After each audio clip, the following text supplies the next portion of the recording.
जय माता दी। नवरात्रि के शुभारंभ होने जा रहे हैं, तो आपको कुछ बातें ऐसी हैं जो पता होनी चाहिए। आज हम जब अपनी प्रकृति के साथ जब होते हैं तो हमें लगता है कि ये प्रकृति हमारा साथ दे रही है, ये हमारे भविष्य को उज्जवल बना रही है। इस प्रकृति को के संरक्षण का दायित्व हमारा है। आज लाइव में आने का तात्पर्य ये है कि हमें अपने प्रकृति के संरक्षण के लिए क्या करना चाहिए। अब नवरात्रि आरंभ हो रही है, हम लोग बहुत सारे दुपट्टे और नवरात्रि के लिए बहुत सारी सामग्री खरीदते हैं जो कि हम इस्तेमाल नहीं करते हैं। उसे किसी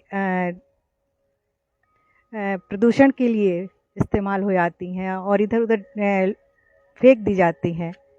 इसलिए हमें उन सामग्रियों को, जैसे कि जो एक किट होती है नवरात्रि में चढ़ाते हैं, सुहाग का सामान, हमें पता है वो एक 25 रुपये या 50 रुपये की होती है और हमें लगता है कि हम माता रानी को सुहाग की चीज़ें चढ़ा रहे हैं, लेकिन वो हमारे इस्तेमाल की नहीं होती हैं।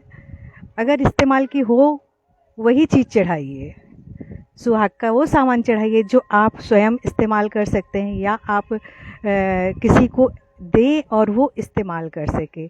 या खाने पीने का जैसे नारियल है वो चढ़ाइए और वो प्रसाद तुरंत उठा करके लोगों को बांट देना चाहिए। ये नहीं कि वहाँ प्रसाद चढ़ाया, ढेर लग गया और पंडित उसे उठाकर बाहर फेंक रहा है, वो नहीं करना है।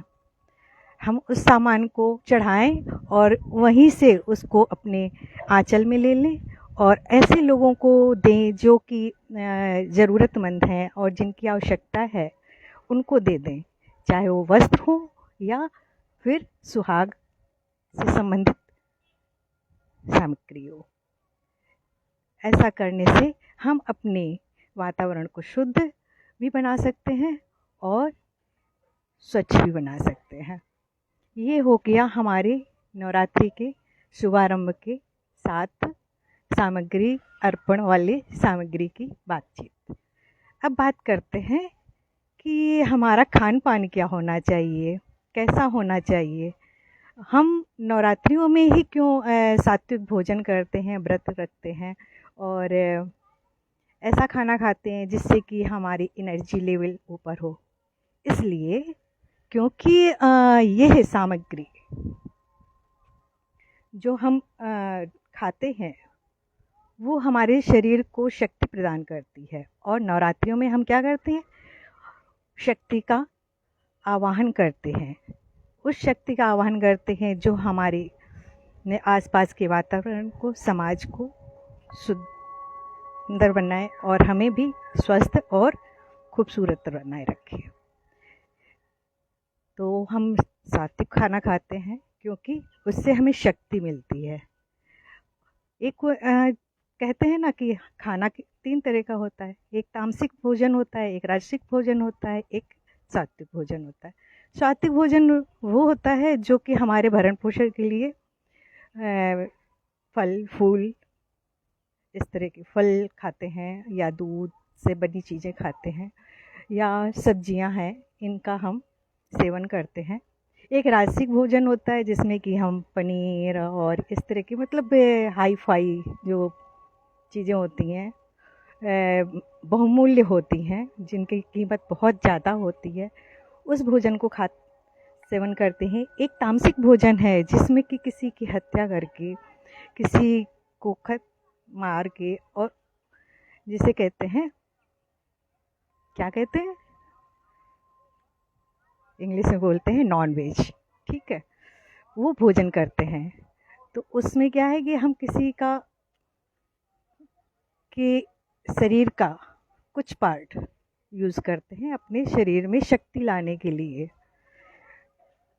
तो वो भोजन लोगों को लिए लगता है कि ये हमारे लिए ज़्यादा फ़ायदेमंद है। अपनी अपनी सोच है, हम इसे नहीं मानते हैं। हम कहते हैं जो सात्विक भोजन में शक्ति है वो सर्वश्रेष्ठ है। तो ये नवरात्रि हमें सिखाती है कि सात्विक भोजन करने से हम महाशक्ति का आवाहन करते हैं और हमारे अंदर शक्ति अर्जित होती है। बस यही सोच के आप आजीवन इस भोजन को अगर ग्रहण करते हैं और इसको हम अपने लिए नित्य प्रति चर्या में ले लेते हैं तो ये हमारा सर्वश्रेष्ठ नवरात्रि का संकल्प होगा। तो नवरात्रि के संकल्प 2 ही आज हम बताएंगे। एक, वो वस्तुएं चढ़ाइए जो आप इस्तेमाल कर सकते हैं या दूसरे भी इस्तेमाल कर सकते हैं और हम उनको दे सकते हैं कि वो अपने जीवन यापन के लिए उनका इस्तेमाल कर सके और अच्छे से खुशी खुशी उसे स्वीकार कर सके। दूसरा, भोजन का संकल्प लें कि हमेशा सात्विक भोजन करें जिससे कि हमारी मन बुद्धि भी सात्विक बनी रहे, हमारे विचार में पॉजिटिव एनर्जी आए और हम किसी के प्रति अच्छे भाव पैदा कर सकें। क्योंकि आज के समय में मानसिक कुत्सित हो रही है, मानसिकता विकीर्ण हो रही है, बहुत ही विपरीत ढंग से आ रही है।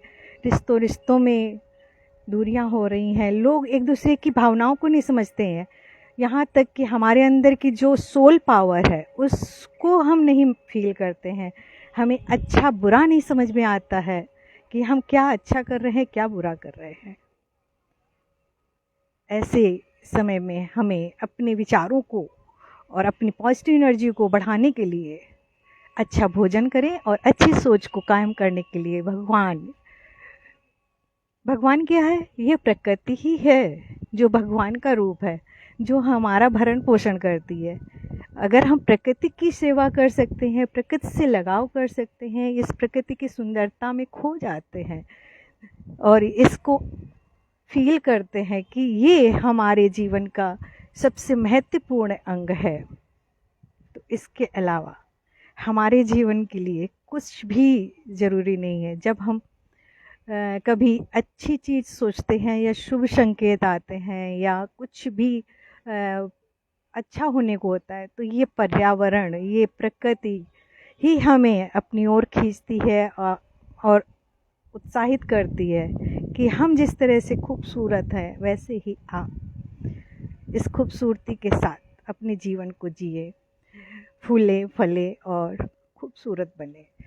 ये प्रकृति हमें मार्गदर्शक करती है। अगर हम इसके प्रति सजग हो जाएं तो हमारा जीवन भी खूबसूरत और प्यारा सा हो जाएगा। जय माता दी। आज के लिए यहीं समाप्त करते हैं, कल फिर मिलते हैं। और इन चीज़ों का स्मरण रखिएगा कि हम अनावश्यक चीज़ें न चढ़ाएं जो यूज करने वाली ना हो, ऐसी चीज़ों से दूर भगें और माता रानी को साधना करें और गरीबों की सेवा करें और अच्छे भाव से उनको देवियों का आवाहन करें। हर इंसान, हर स्त्री, हर कन्या के अंदर देवी है, हमारे अंदर भी देवत्व है। बस हम अपने देवत्व को जगाने के लिए एक माध्यम ढूंढते हैं जो है नवरात्रि की पूजा। और जब हम भगवान के समीप होते हैं तो हमें इतनी शांति प्रदान होती है, महसूस होती है। सुख शांति कहाँ है? अपने अंदर ही तो है। बस उसको स्मरण करने के लिए हमें भगवान का सहारा लेना पड़ता है, वही हम करते हैं। तो आज से हम भगवान को अपने अंदर वास करने देते हैं और उनका आवाहन करते हैं। अपने अंदर की शक्ति को पहचाने, जाने और अपने अंदर पॉजिटिव एनर्जी का लाने का प्रयास करें। धन्यवाद।